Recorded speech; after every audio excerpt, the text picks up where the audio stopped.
avec des fleurs. La municipalité encourage vivement les déodaciens à fleurir jardins et balcons. La remise des prix aux participants de ce concours est toujours un rendez-vous très suivi.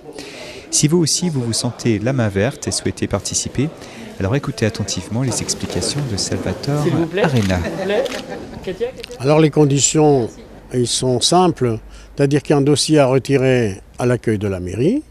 Toute personne habitant des Audacies, que ce soit en collectif, que ce soit en individuel, maison ou balcon, peut s'inscrire. Et nous, nous passerons 2 fois dans l'année pour juger du fleurissement de ces balcons ou ces maisons. Même si on a un tout petit jardin, on peut participer. Absolument, absolument. Il faut rappeler aussi que c'est le 63e cette année, 63e concours floral de la cité. Donc c'est pas dire, ça fait 63 ans que ça existe.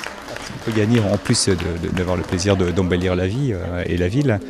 Vous offrez quoi ce soir ?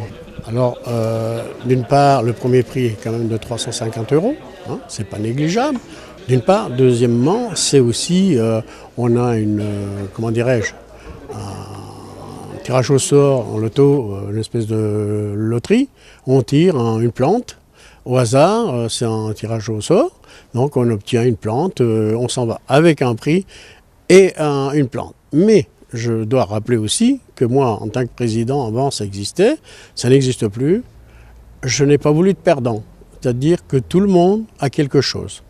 Alors qu'auparavant, ça n'existait pas. Il y avait ceux qui avaient 10 de moyenne en dessous des 10 de moyenne, n'avaient rien. Aujourd'hui, tout le monde a quelque chose. Il y a beaucoup de déodaciens qui participent à ce concours, Salvatore Arena. Alors depuis, maintenant je préside ce jury depuis une dizaine d'années. Nous sommes à peu près entre 70 et 100 foyers déodaciens. Une ville fleurie, c'est plus d'attractivité, de plaisir de vivre, un effort qui devrait être récompensé en 2013 par une 4e fleur au concours des villes fleuries. Notre maire nous a chargé d'obtenir la 4e fleur et nous ferons tout ce qu'il faut pour l'obtenir. Et c'est vrai que nos services municipaux font un excellent travail c'est grâce à eux d'ailleurs qu'on a obtenu ces 3 fleurs. Et 7 médailles d'or et une médaille d'argent auprès du conseiller général. Et la médaille, les petites fleurs sur le panneau, c'est le conseil régional. Mais la prochaine, c'est national. Un autre concours va démarrer, il s'agit des illuminations de Noël. Particuliers et commerçants ont jusqu'au 14 décembre pour s'inscrire.